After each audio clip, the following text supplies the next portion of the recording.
Hello students, അപ്പോൾ ഇന്നത്തെ ക്ലാസ്സിലേക്ക് നമുക്ക് കടക്കാം. നമ്മൾ ഇന്ന് പഠിക്കാൻ പോകുന്നത് testing the equality of 2 sample standard deviations. അപ്പോൾ 2 സാമ്പിൾ സ്റ്റാൻഡേർഡ് ഡീവിയേഷൻ തരുമ്പോൾ എങ്ങനെ ചെയ്യാം എന്നുള്ളത്. അത് ലാർജ് സാമ്പിൾ ടെസ്റ്റുകളാണെങ്കിൽ നമുക്ക് സെഡും അതുപോലെ സ്മോൾ സാമ്പിൾ ടെസ്റ്റുകളാണെങ്കിൽ എഫും ആണ് ചെയ്യുക. അപ്പോൾ എങ്ങനെയാണെന്നുള്ളത് നമ്മൾ അതിൻ്റെ ഫോർമുല നോക്കാം. Z is equal to S1 minus S2 by SC. Formula എങ്ങനെയാണ്? SC is equal to root of S1 square by 2n1 plus S2 square by 2n2 when sigma 1 square by 2n1 plus sigma 2 square by 2n2. ഇത് standard deviation is not known when the standard deviation of the population is known. അതായത് ഇവിടെ സാമ്പിളിൻ്റെ standard division ആണ്, ഇത് പോപ്പുലേഷൻ്റെ standard division ഉള്ള arrangements.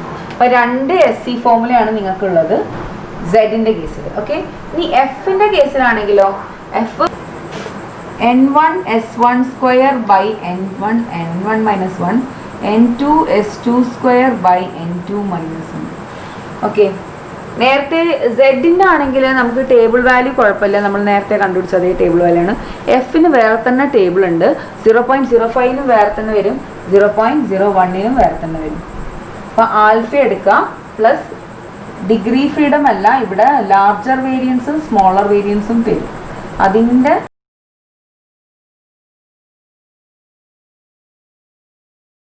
അതിൻ്റെ N1 minus 1ഉം N2 minus 1. അപ്പം ഇതിപ്പം larger ഇത് ഈ ഫോർമുല എങ്ങനെയാണ് തന്നതെന്ന് വിചാരിച്ചോട്ടെ. ഓക്കെ, ഫോർമുല ഇങ്ങനെയാണെങ്കിൽ കൂടെ നമ്മൾ എപ്പോഴും ശ്രദ്ധിക്കേണ്ട ഒരു കാര്യം എന്ന് വെച്ചാൽ ലാർജർ വേരിയൻസ് ആയിരിക്കണം മുകളിൽ വരുന്നത്, അതുപോലെ സ്മോളർ വേരിയൻസ് ആയിരിക്കണം താഴെ വരുന്നത്.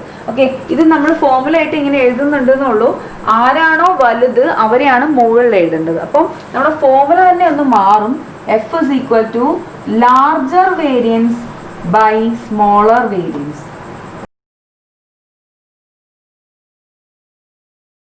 ഓക്കെ, അപ്പം എഫിന് ഇതാണ് പ്രത്യേകത. എപ്പോഴും ശ്രദ്ധിക്കേണ്ട ഒരു കാര്യമാണ് ലാർജർ വേരിയൻസ്. നമ്മൾ ഫോർമുല അങ്ങനെ എഴുതിയിട്ടുണ്ടെങ്കിൽ കൂടെ ശ്രദ്ധിക്കേണ്ടത് larger variance by smaller variance ആണ്. ലാർജർ വേരിയൻസിൻ്റെ അതുപോലെ തന്നെ ലാർജർ വേരിയൻസിൻ്റെ ഡിഗ്രി ഫ്രീഡം ആണ് എടുക്കുക ഫസ്റ്റ്, പിന്നെയാണ് സ്മോളർ വേരിയൻസിൻ്റെത് എടുക്കുക. അപ്പോൾ ഞാൻ അതുകൊണ്ടാണ് ഈ ഡിഗ്രി ഫ്രീഡം ഒന്നും വരെ എഴുതാത്തത്. എപ്പോഴും ഇവിടെ ഫോർമുല വരുമ്പം N1 മൈനസ് 1, N2 മൈനസ് 1 അങ്ങനെയാണ് എടുക്കുക. എങ്കിൽ കൂടെ എപ്പോഴും ശ്രദ്ധിക്കേണ്ടത് ആരാണോ ലാർജർ വേരിയൻസ് അതിൻ്റെ ഡിഗ്രി ഫ്രീഡം ആണ് അത് എടുക്കുക, അതുപോലെ രണ്ടാമത്തത് സ്മോളർ വേരിയൻസിൻ്റെത്. ഓക്കെ, അപ്പോൾ ഞാനൊരു പ്രോബ്ലം പറയാം. A sample of 60 items has standard division of 5 and another sample of 80 items has standard deviation of 4.5. Can you assert that the two samples belong to the same population? അപ്പോൾ നിങ്ങൾക്ക് ഒരു sample തന്നിട്ടുണ്ട് 60 items ഉള്ള, അതിൻ്റെ അകത്ത് standard deviation എന്ന് പറയുന്നത് 5 ആണ്. മറ്റൊരു സാമ്പിൾ എടുത്തിട്ടുണ്ട് 80 items ഉള്ള, അതിൽ സ്റ്റാൻഡേർഡ് ഡീവിയേഷൻ 4.5 ആണ്. ഇനി നമ്മളോട് ചോദിക്കുന്നത് can you assert that the 2 samples belong to the same population? ഒരേ പോപ്പുലേഷനിൽ നിന്നാണ് ഈ 2 സാമ്പിൾസും എടുത്തിരിക്കുന്നത് എന്നാണ് ചോദിക്കുന്നത്. അപ്പോൾ നമ്മൾ എന്ത് ചെയ്യും? There is no significant difference between the 2 sample standard deviations of the samples. Okay, അപ്പോൾ നമ്മൾ അത് എഴുതി. പിന്നെ H1 എങ്ങനെ സെറ്റ് ചെയ്യും? There is significant difference between the 2 sample standard deviation. Okay, അപ്പോൾ നമ്മൾ അത് രണ്ടും സെറ്റ് ചെയ്യാം. നിങ്ങൾക്ക് ഞാൻ ഒരു കാര്യം ചെയ്യാം, എളുപ്പത്തിന് വേണ്ടിയിട്ട് നമുക്ക് സിംബോളിക്കലി റെപ്രസെൻറ്റ് ചെയ്യാം. ഓക്കെ, നിങ്ങൾക്ക് ബുദ്ധിമുട്ടുണ്ടെങ്കിൽ എല്ലാവരും തന്നെ മറ്റേത് രീതിയിൽ ചെയ്യണം കേട്ടോ. ഓക്കെ, അപ്പോൾ നമുക്ക് H0ഉം H1 ഇങ്ങനെ സെറ്റ് ചെയ്യാം. H0 such that sigma 1 is equal to sigma 2, H1 such that sigma 1 not equal to sigma 2. അതായത് അതിൻ്റെ അർത്ഥം എന്താ? There is no significant difference between 2 sample standard deviation and രണ്ടാമത്തത് there is significant difference between 2 sample standard deviation. അപ്പോൾ നമ്മളോട് ചോദിച്ചിരിക്കുന്ന question എന്താണ്? Can you assert that the 2 samples belong to the same population? ആ 2 സാമ്പിൾസും എവിടെ നിന്നാണോ ഒരേ പോപ്പുലേഷനിൽ നിന്നാണോ വന്നതെന്നാണ് ചോദ്യം. ഓക്കെ, അപ്പോൾ നമ്മളിങ്ങനെ സെറ്റ് ചെയ്തതിന് ശേഷം നമ്മൾ ആൽഫ സെറ്റ് ചെയ്യണം അല്ലേ. രണ്ടാമത്തത് ആൽഫ നമുക്ക് പ്രത്യേകിച്ച് ഇവിടെ ഒന്നും പറഞ്ഞില്ല, അപ്പോൾ ആൽഫ എന്തായിരിക്കും? ഒന്നും പറയാത്തത് കൊണ്ട് 0.05. ഓക്കെ, ഇനി നമ്മൾ ഏത് ടൈപ്പ് ഓഫ് ടെസ്റ്റ് ആണ് എന്നുള്ളത് നോക്കണം. ഏത് ടൈപ്പ് ഓഫ് ടെസ്റ്റ് ആണ് യൂസ് ചെയ്യുന്നത് നോക്കണേ. അതെങ്ങനെയാണ് നോക്കുക? A sample of 60 items size നോക്കിയിട്ടാണ് അല്ലേ, സാമ്പിളിൻ്റെ സൈസ് നോക്കിയിട്ടാണ് നമ്മൾ ഏത് ടൈപ്പ് ഓഫ് ടെസ്റ്റ് ആണെന്നുള്ളത് സെലക്ട് ചെയ്യുന്നത്. അപ്പോൾ സാമ്പിൾ സൈസ് എത്രയാണ് വരുന്നത്? ഒന്നാമത്തെ സാമ്പിൾ സൈസ് N1 = 60, രണ്ടാമത്തെ സാമ്പിൾ സൈസ് N2 = 80. ആദ്യത്തേൻ്റെ സ്റ്റാൻഡേർഡ് ഡീവിയേഷൻ എത്രയാണ് പറഞ്ഞിരിക്കുന്നത്? σ1 = 5, സോറി സിഗ്മയല്ലല്ലോ, S1 = 5 ആൻഡ് രണ്ടാമത്തത് S2 = 4.5. ഓക്കെ, അപ്പോൾ നമുക്ക് തന്നിരിക്കുന്ന സംഭവങ്ങളിൽ വെച്ചിട്ട്, അതായത് സൈസ് ഓഫ് ദ സാമ്പിൾ നോക്കിയിട്ട് നമുക്ക് എന്ത് മനസ്സിലാവും? Z ആണ് എടുക്കേണ്ടത്. അപ്പോൾ Z കാണാനുള്ള ഫോർമുല എന്താണ്? When two sample standard deviation is given, Z = S1 - S2 / SC, where SC is equal to √S1² / 2n1 plus S2² / 2n2. Okay, അപ്പം F അല്ല എന്ന് പറയാൻ കാരണം എന്താണ്? നമ്മളെ സൈസ് നോക്കിയിട്ടില്ലേ. അപ്പോൾ <30 ആണെങ്കിലാണ് F എടുക്കേണ്ടത്, <30 ആണെങ്കിൽ നമ്മൾ ഏതെടുക്കണം? Z എടുക്കണം. ഓക്കെ, സ്റ്റാൻഡേർഡ് ഡീവിയേഷൻ്റെ കേസിൽ ഓക്കെ T എടുത്ത് പോവരുത്, ശ്രദ്ധിക്കണം. അങ്ങനെ നമ്മൾ ഈ ഫോർമുല അപ്ലൈ ചെയ്യാണ്. ഈ ഫോർമുലയിൽ നമ്മൾ എന്താ, S1 ഉം S2 ഉം അറിയാം, 5 - 4.5. SC എന്താണ് വരുന്നത്? SC അത് നമുക്ക് കാണണം. അപ്പോൾ SC കാണാൻ വേണ്ടിയിട്ട് നമുക്ക് ഇവിടെ ചെയ്യാം.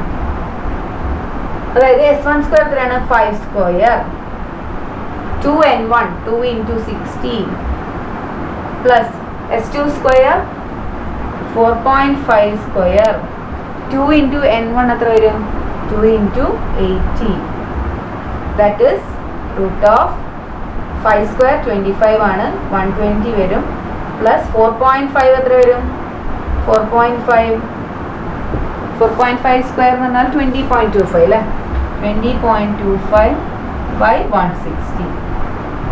അത് ചെയ്ത് കഴിഞ്ഞാൽ എന്ത് കിട്ടും? കാൽക്കുലേറ്റർ എടുക്കുക ചെയ്യാം കേട്ടോ. കാൽക്കുലേറ്റർ എടുത്ത് ചെയ്യുമ്പോൾ നമുക്ക് എന്ത് കിട്ടും? 25/120 എന്ന് പറഞ്ഞാൽ 0.208. അതേപോലെ 20.225 ഡിവൈഡഡ് ബൈ 160 എന്ന് പറഞ്ഞിട്ടുണ്ടെങ്കിൽ കാൽക്കുലേറ്റർ എടുത്ത് ചെയ്താൽ 0.1267 അങ്ങനെ പോകും കേട്ടോ. അപ്പോൾ 0.127, ഞാൻ 3 ഡെസിമൽ പ്ലേസ് ആണ് എടുക്കുന്നത്. ഇത് രണ്ടും കൂടെ ആഡ് ചെയ്താൽ നമുക്ക് കിട്ടുന്നത് 0.335. That is equal to, calculator എടുത്ത് ചെയ്ത് നോക്കുക, 0.5787. ഓക്കെ, അപ്പോൾ നിങ്ങൾക്ക് ആ വാല്യൂസ് എല്ലാം കിട്ടിക്കഴിഞ്ഞു. അതായത് SC = 0.5787, S1 ഉം S2 ഉം തന്നിട്ടുണ്ട്, 5 - 4.5. നമ്മൾ ആ വാല്യൂ ഇട്ട് കൊടുക്കുന്നു, 5787. ദാറ്റ് ഈസ് ഈക്വൽ ടു 5 - 4.5 എന്ന് പറഞ്ഞാൽ 0.5 അല്ലേ. അപ്പം ഞാൻ താഴേക്ക് എഴുതാം, 0.5 ഡിവൈഡഡ് ബൈ 0.5787. കാൽക്കുലേറ്റർ എടുത്ത് ചെയ്യുമ്പോൾ നമുക്ക് എത്ര കിട്ടും? 0.8640. സ്റ്റെപ്പ് ഡിസിഷൻ എടുക്കണം. ഡിസിഷൻ എടുക്കണമെങ്കിൽ ആരെ ആവശ്യമാണ്? Z ടേബിൾ വാല്യൂ വേണം. അപ്പോൾ Z ടേബിൾ വാല്യൂ എന്തായിരിക്കും? ആൽഫ 0.05 ആണെങ്കിൽ Z ടേബിൾ വാല്യൂ നമുക്കറിയാം. Z ടേബിൾ വാല്യൂ ഈസ് 1.96 അല്ലേ. അപ്പോൾ 0.05 ആണെങ്കിൽ 1.96ഉം 0.01 ആണെങ്കിൽ 2.576 ആണെന്ന് നമുക്ക് ആ T ഡിസ്ട്രിബ്യൂഷനിലെ ലാസ്റ്റ് ലൈൻ, അതാണ് Z ടേബിളിൻ്റെ ഇൻഫിനിറ്റി വാല്യൂസ്, ഡിഗ്രി ഫ്രീഡം ഇൻഫിനിറ്റിയിൽ വരുന്നത് കേട്ടോ. അപ്പം 1.96 കിട്ടും. അതായത് നമ്മുടെ ഫോർമുല എന്തായിരുന്നു? Z value is greater than Z table value ആണെങ്കിൽ നമുക്ക് എന്ത് പറയാം? Reject H0. അതല്ല, Z value is less than ആണെങ്കിലോ? Z value is less than Z table value ആണെങ്കിൽ ആക്സെപ്റ്റ് H0. അപ്പം സെഡിൻ്റെ വാല്യൂ എത്ര? 0.864, മറ്റേത് 1.96. അപ്പോൾ വിച്ച് വൺ ഇസ് ഗ്രേറ്റ്? 1.96 അല്ലേ. അപ്പോൾ ലെസ് ദാൻ ആണ് വന്നിരിക്കുന്നത്. അതായത് അർത്ഥം എക്സെപ്റ്റ് H0. ആക്സെപ്റ്റ് H0 എന്ന് പറഞ്ഞാൽ എന്താണ്? H0 നമ്മൾ ഇവിടെ എന്താ സെറ്റ് ചെയ്ത്? There is no significant difference between 2 sample standard deviation. അപ്പോൾ ആ 2 സാമ്പിൾ സ്റ്റാൻഡേർഡ് ഡീവിയേഷനും ഒരേ പോപ്പുലേഷനിൽ നിന്നാണെന്ന് മനസ്സിലാക്കാൻ ഇത്രയും മതി. അപ്പോൾ നമ്മൾ കൺക്ലൂഡ് ചെയ്ത് എന്താണ്? That the difference is not significant difference is not significant.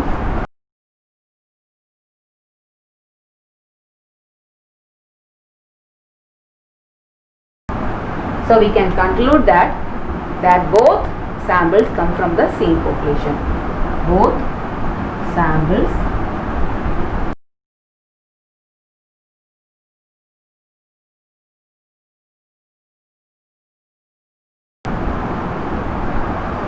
ഒരേ പോപ്പുലേഷനിൽ നിന്നാണ് രണ്ട് സാമ്പിൾ സ്റ്റാൻഡേർഡ് ഡീവിയേഷൻസും വന്നിരിക്കുന്നത് അല്ലേ. അപ്പം ഇത്രയേ ഉള്ളൂ Z ടെസ്റ്റിൻ്റെ. ഇനി നമുക്കൊരു F ടെസ്റ്റിൻ്റെ ബേസിലൊരു പ്രോബ്ലം ചെയ്യും.